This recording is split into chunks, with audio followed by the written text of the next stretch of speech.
perfectly timed. Hey! How's it going? Oh my God, this is unreal. She jumped up on my lap. It's like she knew you were about to appear. That's an adorable face. Holy shit. Well, enough about me, man. Let's talk about the dog for a sec, That's an adorable face, and that's a nice dog. Hey, no, this is Becky Lynch. She's my little rescue dog. She wanted to say hi, so. What's her name? Becky Lynch. She's named after a pro wrestler, because I'm a nerd. Dude, Alex, who fucking called you, is a nerd for pro wrestling. Pro wrestling? Yes, I am, guys. I won't interject anymore, but yeah. She's got a WWE Divas collar. That's how much of a nerd I am. Oh, man, this is surreal. This is so cool. Dude, it's awesome to see you. That's great. And your set list was so fucking right on. Like, Dude, thank you so... That's like... This is ridiculous to hear from you. But, like, I told you in my entry that, like, I've always just loved looking at art. I actually collect set lists. I always try to get to the front of my favorite artists. And I have a great story that I'll start this with. The second time I believe I saw you in concert, it was at the Stone Pony. This was like 2005-ish. Yep. I was like I was sitting like on the stage almost. It was amazing. And you used to open with Then I'll Be Smiling. I remember that much. And I was so close that I could see your set list. It was written on a paper plate.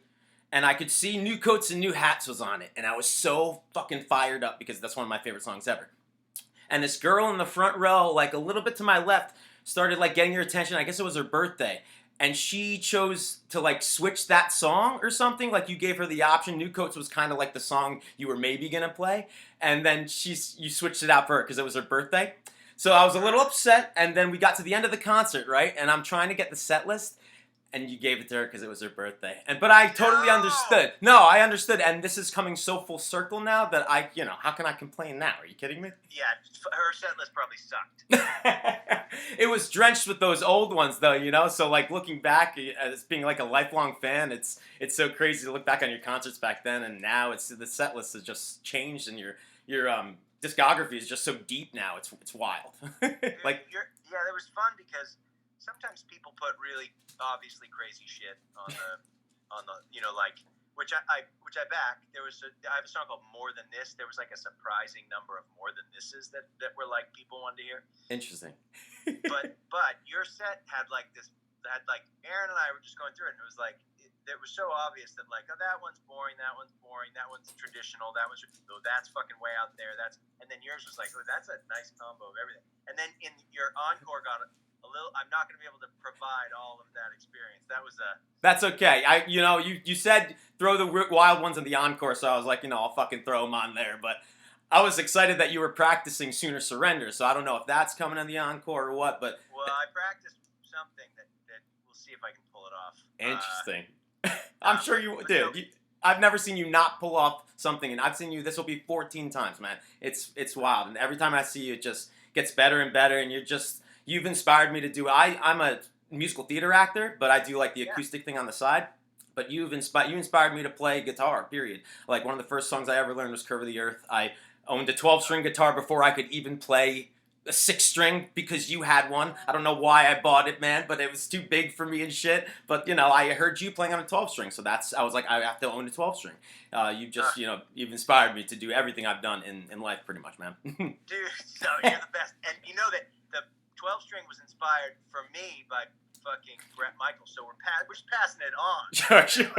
Everybody's got a little bit of poison in them, you know what I'm saying? We all do, We all do. And was your original 12-string Attack of Meaning?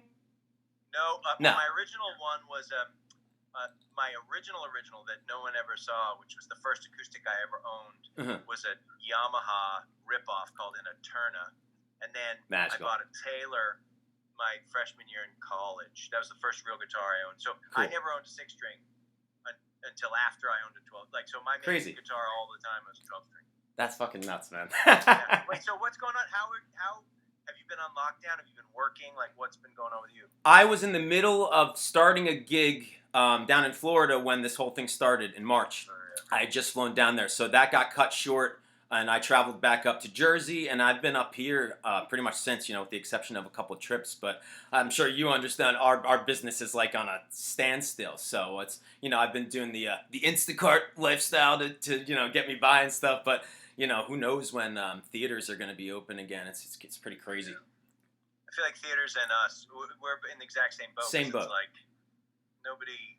Even if we do get a vaccine in the next, year, there's just going to be a hangover from it in such a way that I don't know how many people are going to be psyched to. Exactly, and it's like even like the bar scene is like usually what I do on the side of the theater gigs, and that's non-existent for the most part too. So it's an interesting time to be alive, that's for sure. Have you been able to hang with your family, or have you been able to? Yeah, I've been very lucky. My family lives in Jersey, so I usually live in New York City or around the area just because it makes sense for my business. But it's been so dead, so I've been down at a friend's place in Central Jersey, and I'll be back up in the city for October is what I'm shooting for, and then just feel it out then, But yeah, who knows? Yeah, we really don't know. It's feeling next summer, at the earliest is what it feels like. But that's what I've been hearing too through the theater world is that summer is kind of like Broadway's saying in the winter, but that's Broadway, so who knows? Yeah. Oh, that's man. fucking rad. And then so that's right. So how old is your rescue dog? She's gonna be 5 in November. I adopted her. It'll be 2 years this November. I fostered her down in Florida, and I was a foster failure, and then I kept her because she was just so awesome. That's the best fucking kind of failure. Yeah. Oh, they knew it. They called it. What part of Florida? I'm sorry? What part of Florida were you in? I was in Sarasota. Okay. Over on the West Coast. But I've been down there the past 3 years in a row for theater gigs with the same company. So I fostered her because I started volunteering with the Humane Society, and then I just fostered the first dog I fostered. I fucking failed, man. And you have a rescue, right, as well? Yeah, we're in sort of a tough spot because we have to put her down next week because she's. Oh, I'm so sorry, man. It's all right. Her body just Sylvester. Mm-hmm. His body just stopped working. Sure. And so for the last 2 months, we've been carrying him everywhere and holding him up to eat and feeding him, hand feeding him and stuff, which I'm down with all of it. But I think that he's getting progressively more anxious and he can't be left alone. Sure. Without us. So if we even put him down on top of the table in the living room or the dining room, and then go into the kitchen and go around the corner, he'll kind of honk, and so we got this carrier, so he hangs on us and all that stuff. But I think that he not only can he not really function physically, but it's like he's progressively getting less psyched. Sure, yeah, and that's the worst to see is when they get sad, when they lose their personality almost. It's like, that's the word. I'm so sorry to hear that. I lost one a couple years ago who got, how old is Sil, if you don't mind me asking? Sylvester's we got him maybe almost 3 years ago, and he's probably 12. Yeah. But he lived a hard life. His body so he's always had trouble. He's deaf from the drop, and then, which is fine, but he has sort of scar tissue all along his spine that makes it so that his nerves don't connect, so that he can't really communicate brain to leg. Sure. And at first it was like he'd hobble around like he was just got off a horse. Oh. And then it's just been getting progressively less good, and then like I said, maybe the last 2 months it's been he's been kind of incapacitated, which is cool. We're all right, we'll carry him and do the stuff, and sure. Then we were I don't know if this is the life for him. For him, yeah. I have a friend whose dog is going through a very similar thing. I'm sure it's almost the same exact thing where he lost the function of his legs, so she's got him a walker and stuff like that. But I don't, it's so tough to watch. But they're your baby, so I understand. And yours that's a fucking adorable little face, and it's Thank you. And you got to just do the best you can, sure, because they, you want to give them sort of rad last however long they've got. Yeah. Give them the best of it. So a plate of cheeseburgers and shit like that, of course. Yeah. And even when we got him, you rescue him, and it's now is your best life. Here you go. Wherever you on the streets or when you're hooking change or whatever you were doing before. Oh, she was hooking for sure, man. I assure you. Dude, little this, little of that. Yeah, whatever works. Oh, but she's great. She's the best thing that's happened to me in a while. So I lucked out with her. I was lucky that my first failure was actually a good one, and I wasn't just a sucker. Yeah, totally. So I am a sucker. Oh man. Yeah. I do have a couple questions for you before I forget, because sure. I'll banter with you all day and I would be so fucking happy. But I did have a couple aching questions while I had you, because this is fucking surreal, man. I asked you the Some Mad Hope question. Should I not ask those on the hopes that still happens, or like should I throw one It's at you? gonna happen, but ask me away. I'll totally answer it anyway. Falling Apart, man, is like one of my favorite songs ever, and I felt like you believed in it, and I felt like I want to know the story behind it, whether because I feel like it's a hit song. Like I still believe that. Like there are so many of your songs that I truly believe are hits. Like that. I mean, all of them could be fucking hits. But like that one was one I remember was the last one that leaked off of Some Mad Hope. I was obsessed with like following. You know when you would play songs live, and Falling Apart was the last piece of the puzzle. And I heard it, and I was like, "This is the fucking hit. This is the hit of the album." And I just want to know if there was anything like that. Like, did you think it should have been bigger than it was? Like, do you love it as much as I do? Because I just think it's a great arena rock, like pop rock song. It's got such a great hook. Everything about it, man. Yeah, it's one of my favorite songs on that record, no joke. Because it's like, but the thing about it that I love, and the thing that I think stops it from being, is that it kind of rambles. It like moves. I see songs as like shapes. Sure. And certain songs feel like circles, and Falling Apart feels like it moves as on a linear progression towards the end of like again, it gets more intense emotionally as it progresses. And so that's why I like it, because it feels really kind of. It's like an explosion at the end. I kind of loved how it did that. Like it like took off. Yeah. And so historically, we released it as a single, but historically, those kind of songs don't necessarily do the thing. They have to kind of circle back onto themselves and be something that people can hold on to. Yeah. But it is truly one of my favorite. It's like, it's heavy because the chorus, what I like about it is that there's no poetry in it. It's really like, I'm a mess. It's like, you know what I mean? It's like, when the chorus is like, I'm falling apart. Yeah.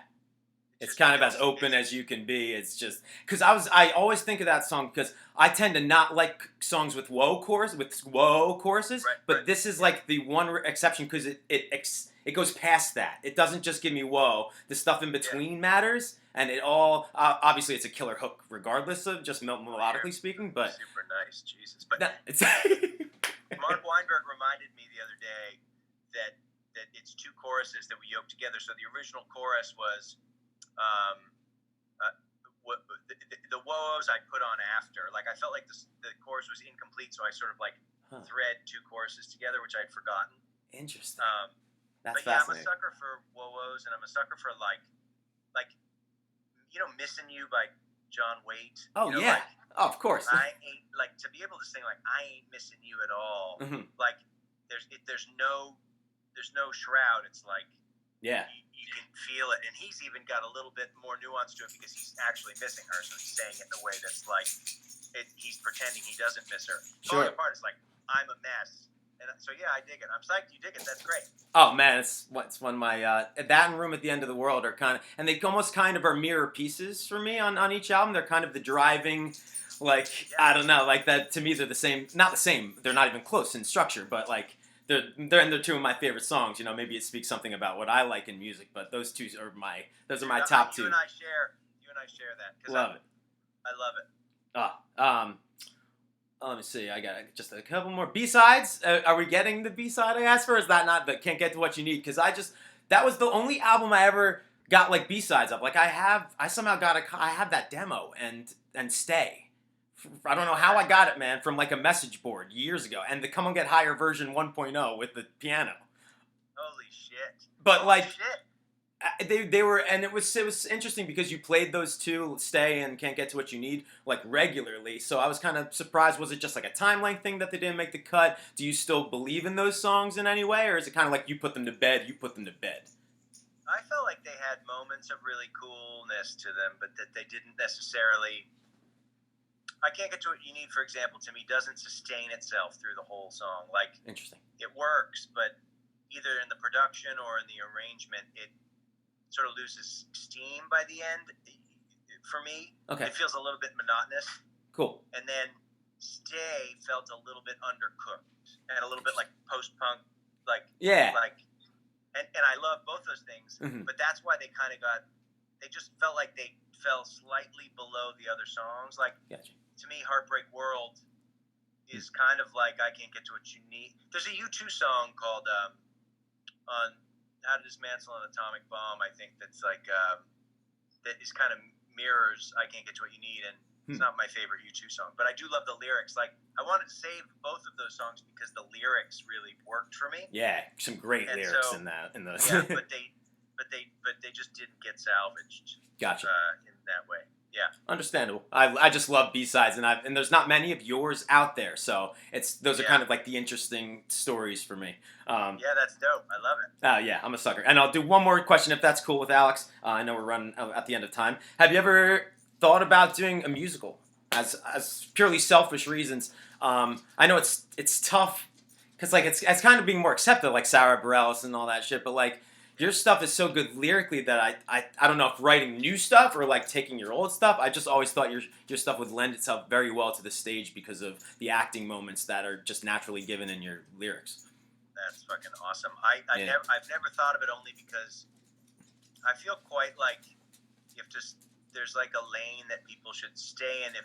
You have to follow the passionate part of yourself. Yeah. And though there's musical theater that I like, especially West Side Story, and especially very epically well written songs that you know like what I mean? The classics, yeah, classics, and where the chord changes, and then of course Hamilton, obviously. But like, sure. To me, it's the same as like acting or painting, or it's like I don't want to tread in the lane that because it's not really my thing. Like, I feel that completely, man. I understand exactly what you mean with that. I had a friend did a musical who asked me, have you ever thought about writing for musical? I was like, no, not really. And I kind of regret the musical didn't really go. I think COVID kind of took it out, but I kind of said, I don't know if I'm the guy for that. And then I was like, what the fuck? I should have totally tried it. Sure. But I think that I just feel a little bit out of my depths because it really is like a specialty. Yeah. There's like a DNA code that you connect with on a musical. Absolutely. Yeah. And I am not that person. So I always feel a little bit like I'm gonna stay in my lane. But I love that you hear any kind of images. That's really flattering. I think the best music can be translated to the stage, maybe with some tweaks, but like I think, if you take a great song, just like you can strip any song down to acoustic, it holds up, and I think obviously all of your songs are built that way. So that plus, you're just a genius lyricist, man. I've been writing your shit on notebooks since I was like 13 and stuff in high school, and angsty emo Nick back in high school, man. I just lived for that shit. So thank you so much for this. Is surreal, man. I still can't even get over this. Oh, dude, I feel like we could do this. I mean, like, I love talking to you, and I appreciate all of the nice things, but I also feel comfortable talking to you because you're just fucking a good human. It's thank you so much, man. That's all. Yeah, this was like I thank you for doing the contest, I'm so excited to watch the concert tonight, man. It's gonna be just awesome. I'm so stoked. Dude, awesome. Hell yeah. All right, cool. Well then, let's table. We'll do this again at some point, as humans do. And I'm gonna go work on Last Days of Summer, so it sounds good. Yeah, man. You love that one though. I always notice you when you play it. It's like, and it's the perfect one to start this concert with. Are you kidding me? Like, how could you not? That's what I'm saying. You did this thing that it's hard to use the term brave when it comes to making a set list. But the idea of starting with Last Days of Summer in San Francisco, we always have a hard time finding a place to put it in the set. Sure. Because it exists in a weird tempo, it might languid, and so it's a very different song of yours compositionally speaking. It's so different, but it's the perfect for end of summer, man. Like, how could you not pick that to start a set list? I was like, it's blasphemy to not start with this shit. You're the best, Nick. I'm gonna be checking with you once in 2027 when concerts start coming back. I'm just gonna text you every day and be like, going on stage, what do you think? Well, I'll hit you up with multiple options, man. You can even pick. I'll build a wheel on my phone and we'll spin it. And then, you just pick what you like. Dude, I back it. That's fucking awesome. All right. I'm going to let you do your thing. But you as well. For talking. Dude, thank you so much for this. And Alex, thank you so much for setting this up. I'm assuming he was who I was emailing? Yep. Awesome. Thank you so much. You're good. Yep. You guys are awesome, man. I'll send you a recording of this as well, Nick. Oh, fuck yeah. That's awesome. Awesome. Nick, you're the man. Let's talk soon. That's great. I appreciate it. Yes, please, dude. Thank you so much, Matt. Take care. All Have a great show. Thanks, guys.